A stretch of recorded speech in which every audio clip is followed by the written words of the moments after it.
বিসমিল্লাহির রহমানুর রহিম।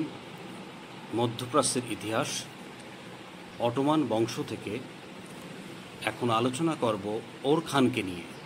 ওর খানের শাসন সংস্কার। ওর খানের রাজত্বকাল অটোমান সাম্রাজ্যের ইতিহাসে স্মরণীয় হয়ে আছে।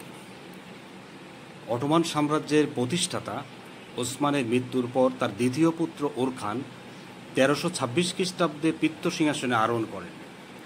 তিনি তার পিতার যোগ্য সন্তান ছিলেন। তার সময় অটোমান সাম্রাজ্যের সত্যিকারের উন্নতি শুরু হয়। তিনি ক্ষমতা গ্রহণ করে শাসন বিভাগে এক অভূতপূর্ব সংস্কার সাধন করেন। ফলে অটোমান সাম্রাজ্যের সমৃদ্ধি সাধিত হয়। ওর খানের শাসন সংস্কার। 1326 খ্রিস্টাব্দে সিংহাসনে আরোহণ করে ওর খান শাসন ব্যবস্থার সংস্কারে বিভিন্ন পদক্ষেপ গ্রহণ করেন। এক হলো বড় ভাইকে মন্ত্রী পদে নিয়োগ। ওর খান শাসন ব্যবস্থার সংস্কারে অত্যন্ত দক্ষতার পরিচয় দেন। তিনি তার জ্যেষ্ঠ ভ্রাতার সাথে প্রীতির সম্পর্ক বজায় রাখার জন্য তার বড় ভাই আলাউদ্দিনকে তার সাম্রাজ্য ভাগ করে দিতে চাইলেন। কিন্তু আলাউদ্দিন ছিলেন অত্যন্ত শান্ত প্রকৃতির লোক। তিনি সাম্রাজ্য ভাগ করে নিতে রাজি হলেন না। পরে তার সম্মতিক্রমে ওর খান তাকে মন্ত্রী নিয়োগ করেন। সামরিক সংস্কার। ওর খান তার রাজত্বকালে অটোমান সেনাবাহিনীর সংগঠন ও সংস্কার সাধনের ব্যাপারে উল্লেখযোগ্য অবদান রাখতে সক্ষম হন। তিনি অটোমানদের জন্য একটি স্থায়ী সেনাবাহিনী গঠন করেছিলেন। এ বাহিনী পদাতিক ও অশ্বারোহী নামে বিভক্ত ছিল। নিয়মিত বেতনভোগী অশ্বারোহীকে সিপাহী বলা হতো এবং নিয়মিত বেতনভোগী পদাতিক বাহিনীকে বলা হতো পিয়াদা।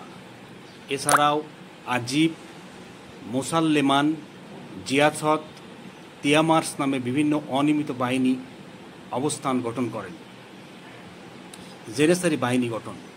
সুলতান ওর খান তার ভ্রাতা আলাউদ্দিন, কারা খলিল জান্দারি, খাইরউদ্দিন পাশার পরামর্শে জেনেসারি নামক একটি বাহিনী গঠন করেন। নববিজিত অঞ্চলসমূহ থেকে 1000 খ্রিস্টান যুবকদের নিয়ে এ বাহিনী গঠিত হয়। হাজি বেকতাস নামক একজন দরবেশ এ বাহিনীর নামকরণ করেন। এ বাহিনীর সৈন্যদের দীর্ঘ 6 বছর প্রশিক্ষণ দেওয়া হতো। ওর খানের সাম্রাজ্য বিস্তারে এ বাহিনী বেশ সহায়ক হয়েছিল। ধর্মীয় উদারতা। সুলতান ওর খান ছিলেন উদার মনের অধিকারী।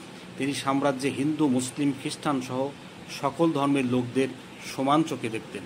তিনি অমুসলিম প্রজাদের প্রতি ব্যাপক উদার দৃষ্টিভঙ্গি প্রদর্শন করেছিলেন। তিনি মিল্লাত ব্যবস্থার প্রতি সুনজর রাখতেন। আইনের সংস্কার। ওর খান আইনের প্রতি শ্রদ্ধাশীল ছিলেন। তিনি সাম্রাজ্যের সকল প্রজাসাধারণের জন্য ন্যায় বিচার নিশ্চিত করেছিলেন।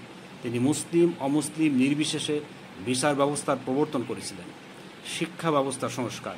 ওর খান সাম্রাজ্যের শিক্ষা ব্যবস্থার লক্ষ্যে অনেকগুলো স্কুল, কলেজ, মাদ্রাসা প্রতিষ্ঠা করেছিলেন।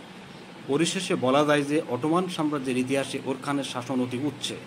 তার সময়ে উসমানীয় সাম্রাজ্য সুদৃঢ় ও সুবিস্তৃত হয়।